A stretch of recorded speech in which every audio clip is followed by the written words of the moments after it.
When I was 18, I was living in Israel and studying at the University of Jerusalem, and I only wanted a dog. I didn't want to study. So I took a dog from the streets, and I illegally put it on the porch where I was living. We weren't supposed to have a dog. And so I was feeding this quote-unquote illegal dog on the porch, and I had to lean over this open window, and on top of me, a very heavy wooden shutters came right down on my lumbar spine and knocked me unconscious. Now She had a trauma. I had trauma. Can you hold me again? I like that.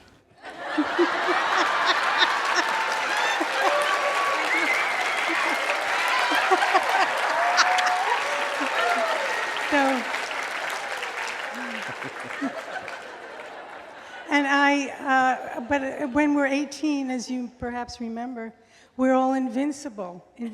So I said, I'm fine. I never checked out my spine. Years went by. When I was 36, I had my second child. And when I was carrying my child, my pain in my spine became very, very challenging for me.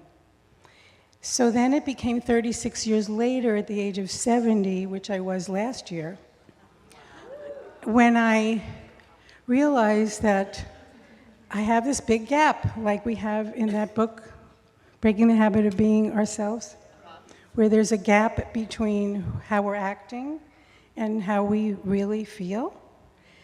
And I was acting just like I am now, happy and joyful and loving. But within me, when I looked to see what the emotion was behind my pain, I was raging with anger because I had that much pain. But I didn't know I was that angry. I did not know. I have tried everything that the universe offered me to heal my pain, including going to Brazil to spend time with John of God. I had done everything imaginable. So then I decided, well, I better try Western medicine because that's something here too. So I started getting cortisone injections in my spine. And they would ease some pain for 2 days to 30 days. The diagnoses were severe scoliosis, severe degenerative disc disease in L1 through L5 of my lumbar spine. So I was going to University of New Mexico pain clinic where I was seeing pain physicians, and I was also seeing a pain psychologist whose name is Krishna, which I thought was very lovely. And he is a very mild-mannered pain psychologist. And I've never seen him express any passion except to be kind to me. And so I liked him very much. So this one day I go in, this is in November of last year, and I said, Krishna, last night and for the last maybe 12 days, I've asked God to cut me in half every night because the pain got to a level 9.5. He said, that doesn't sound like you, Rudrani. You're usually really kind of a happy character. I said, well, I'm happy because I'm pretending that I'm fine, but I'm really in a lot of pain. And then I said, but I have an ace in the hole. Krishna slams his hand on the desk and says, how old are you? I said, I'm 70. At 70, you have an ace in the hole? You cannot afford to have any aces in any holes. You pull that out right now, and what is it? I said, well, my husband has read all of Dr. Joe's 3 books, and he told me that perhaps I should start meditating and doing the Breaking the Habit of Being Yourself meditation. So my husband and I decided we'd do this together starting January 1st of 2016. I also believed that it was going to work. I think that really helped me. I got out of the way and I believed it was going to work.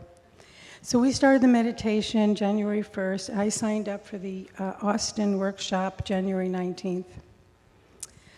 Started doing the meditation, sat in pain.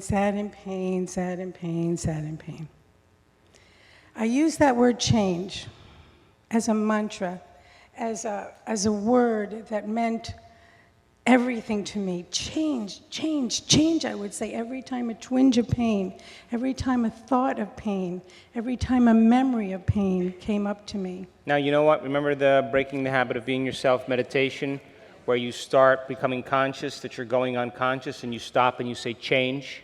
Remember that? Well, she was saying change all day long because she was coming up against her old self. Exactly. So at first my brain said, huh? What do you want me to change? You change. I said, you just change this whole thing. Change it up. Just change it up for me. I can't do this anymore. So finally got the message. So by day 10, daily meditation and the commitment to sitting through the pain in the meditation, and even sometimes getting up and sitting back down. By day 10, my pain levels at night went from a 9, 9.5 to perhaps a 4. My pain levels that I was living through every single day of about a 4 to 5, and nobody knew it, went from 4 to 5 to perhaps a 2. Then when the pain would come, the twinges would come, even though I didn't see or read the book with the Gandalf on the bridge guy, where he puts his staff and says, you shall not pass. I do that with that pain. I say, you do not live here anymore. You are a part of my past. You are not who I am now. You turn around and leave now. And I do it with all my conviction. And that pain leaves then. So it is an incredible commitment to the daily meditation. Within 2 weeks, my pain level during the day is 0.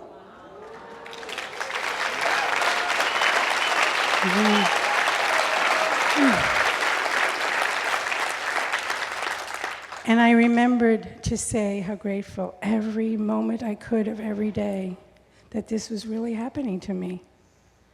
Gratitude, I was in appreciation. I was in disbelief, yet I knew it. I was in total belief. That was how it felt. So by the time I went to the workshop, perhaps by day 14, I wasn't having pain. So I didn't take hydrocodone at night. I didn't take Lyrica, which is a nerve pain medication, because when the discs are compressed, there's a lot of nerve pain, and I didn't take, what was the other one? Ambien. I wasn't taking any of those things. Gabapentin? Were you taking any gabapentin? Oh, at first I had gabapentin, then I went to Lyrica. I graduated. Wow. I know. That'll make you really confused. Doesn't it? It can. It can make you really confused. I get really confused. So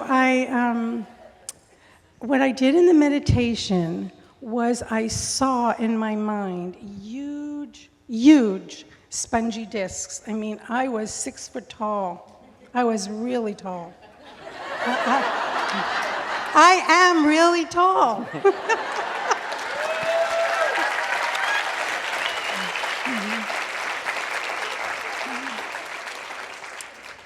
And when I saw these discs, I knew that I was stretching, so there could be no compression on the spine. What's really odd was when I went last week to get a physical, once a year I get a physical, so I knew I was going to be really tall. And I shrunk 1/4 inch, and and I said, oh, really? That's your measurement and not mine.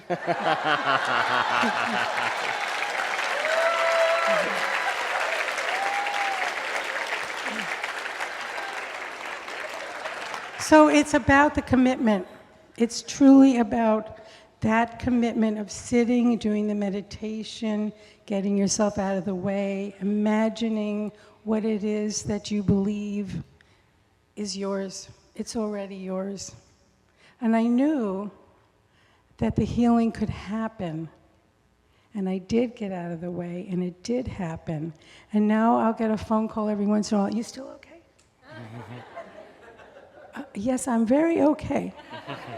And you don't need to consider asking me that anymore, that question. I'm going to always be okay. Aww.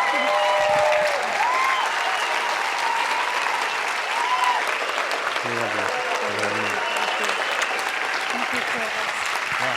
You're a light to all these people. You know that? You're changing people's lives just by your story. You understand? You chose yourself, and you're a light to the world, and you overcame your disease, and you're a light to all these people.